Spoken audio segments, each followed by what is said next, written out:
ప్రముఖ క్రైస్తవ మత బోధకుడు పగడాల ప్రవీణ్ మృతిపై అనేక అనుమానాలను వ్యక్తం చేస్తూ ఆయన అభిమానులు క్రైస్తవ మత పెద్దలు నిరసన వ్యక్తం చేస్తున్నారు. ఆయన మృతదేహాన్ని తరలించిన ఆసుపత్రి వద్ద అయితే తీవ్ర ఉద్రిక్త పరిస్థితులు నెలకొన్నాయి. నిన్న తెల్లవారుజామున కొంతమూరు ఆటోనగర్ హైవే పక్కన ప్రవీణ్ పగడాల యాక్సిడెంట్లో మృతి చెందారు అని పోలీసులు చెప్పడం జరిగింది. అనుమానాస్పద మృతిగా పలువురు ఆరోపణలు చేస్తున్న నేపథ్యంలో ప్రత్యేక పోలీసు బృందాలను ఏర్పాటు చేశాము. కేసును పారదర్శకంగా సరైన పద్ధతిలో విచారణ కొనసాగిస్తామని కూడా జిల్లా ఎస్పీ చెప్పడం జరిగింది. పాస్టర్ ప్రవీణ్ మృతిపై ఎటువంటి ఆరోపణలు అసత్యాలు ప్రచారం చేయొద్దు సోషల్ మీడియాలోనే ఆయన రిక్వెస్ట్ చేయడం కూడా జరిగింది. ఈరోజు తెల్లవారుజాము నుంచి ప్రభుత్వ ఆసుపత్రి వద్ద తీవ్ర ఉద్రిక్త పరిస్థితులు అయితే అనుకున్నాయి. ఈ ఉద్రిక్త పరిస్థితుల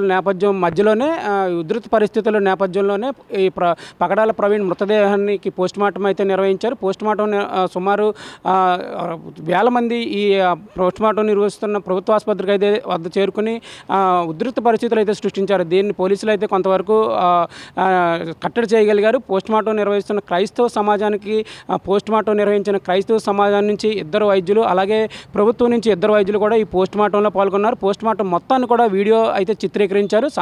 ఈరోజు సాయంత్రం 4 గంటలకు అయితే పోస్టుమార్టం పూర్తయింది. పోస్టుమార్టం అనంతరం ప్రవీణ్ మృతదేహాన్ని అయితే హైదరాబాద్కి తరలించారు. హైదరాబాద్ తరలించేటప్పుడు కూడా ఉద్రిక్త పరిస్థితులు ఏదైనా నెలకొన్నాయి.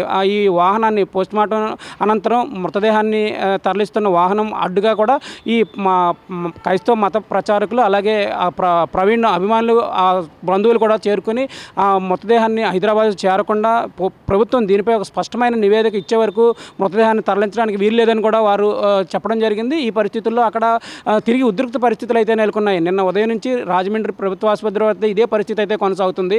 నిన్నటి నుంచి కూడా కేఏ పాల్ అయితే ఈ వ్యవహారంపై స్పందిస్తూ ఉన్నారు. ఆయన ఒక వీడియోను కూడా విడుదల చేయడం జరిగింది. ఈ రోజు అయితే మధ్యాహ్నం కేఏ పాల్ స్వయంగా రాజమండ్రి ప్రభుత్వ ఆసుపత్రికి అయితే చేరుకున్నారు. ఆయన ఈ జరిగిన ఘటనపై వాస్తవాలను అధికారులు అయితే స్పష్టం చేయాలి, ఏ రకంగా జరిగిందో కూడా ఆధారాలతో వివరించాలని కూడా ఆయన డిమాండ్ చేయడం జరిగింది. క్రైస్తవ సోదరులకైతే ఎన్నో అనుమానాలు ఉన్నాయని వాటిని నివృత్తి చేయాలని కూడా కేఏ పాల్ డిమాండ్ చేయడం జరిగింది. ఇప్పటికీ ఈ విషయంపై సీఎం కానీ హోంమంత్రి కానీ ఏ విధమైన సమాచారం కూడా ఇవ్వలేదని కూడా ఆయన చెప్పడం జరిగింది. అయితే ఈ కేసును అవసరమైతే సిబిఐకి కూడా బదిలీ చేయాలని కూడా ఆయన డిమాండ్ చేయడం జరిగింది.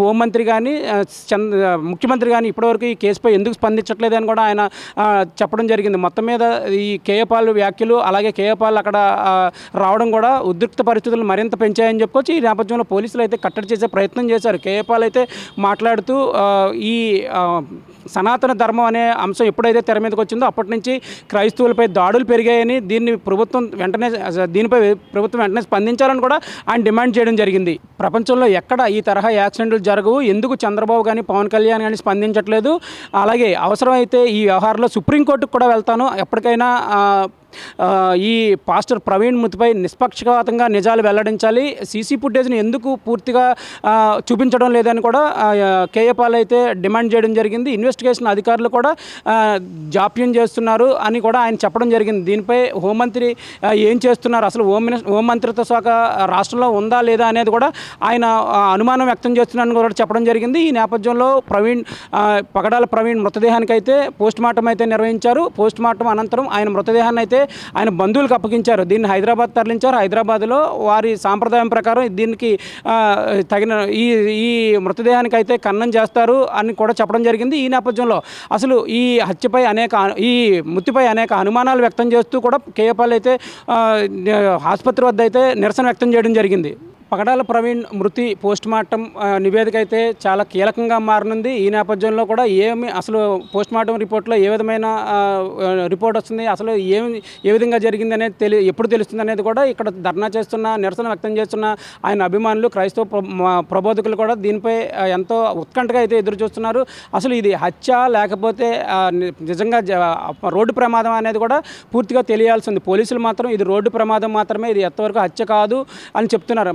మొత్తం మీద చూసుకున్నట్లయితే వ్యవహారం అయితే ఎన్నో మలుపులు తిరుగుతుంది, ఎంతో ఉత్కంఠగా మారుతుంది. దీనిపై హోంమంత్రి అనిత కూడా జిల్లా ఎస్పీతో మాట్లాడడం జరిగింది. అసలు ఏం జరిగింది అనేది కూడా ఆమె తెలుసుకోవడం జరిగింది.